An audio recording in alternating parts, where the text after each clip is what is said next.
আসসালামু আলাইকুম, সবাই কেমন আছেন? আবার একটা নতুন রেসিপি নিয়ে আমি চলে আসলাম। Welcome to Hafiza's kitchen. আজকে যে নতুন রেসিপি নিয়ে এসেছি সেটা হচ্ছে চিকেন ঝাল ফ্রাই।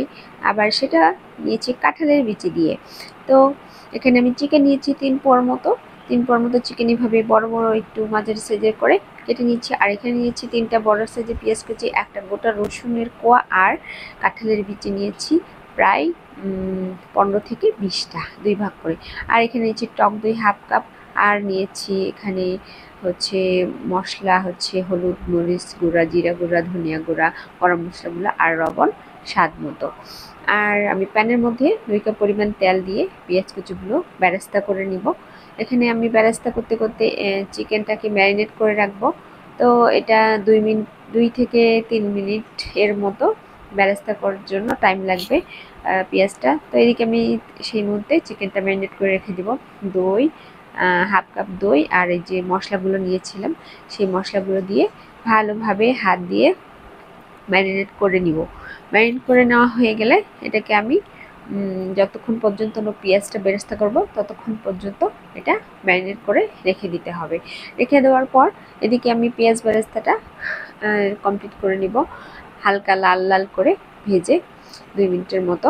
তারপরে এখানে দিয়ে দিব আমি টমেটো কুচি নিয়েছিলাম 2 কাপ পরিমাণ, মানে 2টা বড় সাইজের টমেটো, সেগুলো দিয়ে দিব কাঁঠালের বিচিগুলো দেওয়ার পর এটাকে মিনিমাম 5 মিনিটের মতো এটাকে নেড়ে চেড়ে সুন্দরভাবে কষিয়ে নিতে হবে।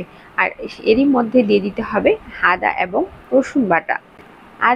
রসুন বাটা দেওয়ার পর এটাকে স্প্যাচুলার সাহায্যে এভাবে নেড়ে চেড়ে দিতে হবে। প্রায় 5 মিনিটের মতো হালকা মিডিয়াম আঁচে চুলায় রেখে এটাকে কষিয়ে নিতে হবে। তারপর দিয়ে দিতে হবে স্বাদ মতো লবণ দিয়ে আবার এটাকে ভালোভাবে নেড়ে চেড়ে দিতে হবে এভাবে স্প্যাচুলার সাহায্যে, যাতে টমেটোটা ভালোভাবে ম্যাশ হয়ে যায়। আর তারপরে যখন এটা ম্যাশ হয়ে যাবে 5 মিনিট পর দিয়ে দিতে হবে ম্যারিনেট করা রাখা মুরগির মাংসটা দেওয়ার পর এটাকে ভালোভাবে সবগুলো মিক্স করে নিতে হবে। মিক্স করে নেওয়া হয়ে গেলে তারপরে এটাকে কষাতে হবে কিছুক্ষণ, 2 থেকে 3 মিনিট। তারপরে 2 থেকে 3 মিনিট কষিয়ে নেওয়ার পর আমি দিব কিছু গোটা গরম মশলাগুলো দেওয়ার পর এটাকে 5 মিনিটের জন্য ঢেকে দিব। 5 মিনিট পর এটাকে আবার কষিয়ে নিব।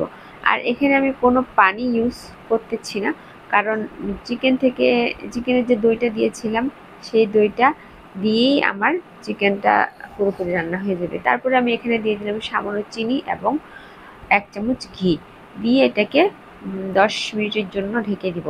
10 মিনিট চুলা হালকা মিডিয়াম আঁচে রাখবো যাতে মাংসটা খুব ভালোভাবে সিদ্ধ হয়ে যায়। 10 মিনিট পর এটাকে আবার আমি নেড়ে চেড়ে দিব যাতে নিচে লেগে না যায়। যেহেতু এটা চিকেন ঝাল ফ্রাই সেহেতু এটা নিচে কোনো পানি থাকা যাবে না, একবারে পানিটাকে রিডিউস করে নিতে হবে।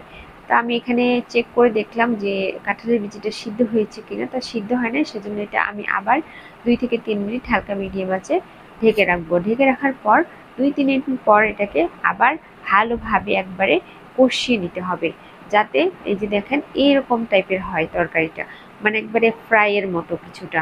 কারণ যেহেতু এটা চিকেন ঝাল ফ্রাই সেহেতু এভাবে একবারে পানিটা রিডিউস করে নিয়ে তার এটাকে ঝুরঝুরা টাইপের মতো করতে হবে, মাখো একেবারে হালকা মাখো। দেখেন আমি আর পুরো পানিটা রিডিউস হয়ে গেছে, কাঁঠালের বিচিটা এবং মাংসগুলোও খুব ভালোভাবে সিদ্ধ হয়ে গেছে, তাই তখন এটা নামিয়ে নিতে হবে। নামিয়ে নেওয়ার পর এটা একটা প্লেটে আমি পরিবেশন করছি, যেহেতু অনেকগুলা মাংস সেহেতু একটু বড় প্লেটে আমি এটা সার্ভ করে নিলাম, পরিবেশন করে নিলাম। তো পরিবেশন করে আপনাদেরকে দেখাচ্ছি এটা কতটা লোভনীয় হয়েছে। এটা কিন্তু খেতে অনেক মজা, গরম ভাতের সাথে বলেন, পরোটার সাথে বলেন, রুটির সাথেও কিন্তু খেতে অনেক মজা লাগে। আর কাঁঠালের বিচি আপনারা যদি ভালো লাগে অবশ্যই দিবেন, তবে কাঁঠালের বিচি দিয়ে এটা কিন্তু অনেক টেস্ট। প্রতিটা কাঁঠালের বিচি বাইটে আপনি একটা অন্যরকম, মানে চিকেন যেরকম স্বাদ হয় তার থেকেও বেশি স্বাদ পাবেন। আর এই কাঁঠালের সিজনে অবশ্যই এই কাঁঠালের বিচি দিয়ে হচ্ছে চিকেনটা আপনারা ট্রাই করবেন। আশা করি আপনাদের ভিডিওটি ভালো লাগছে।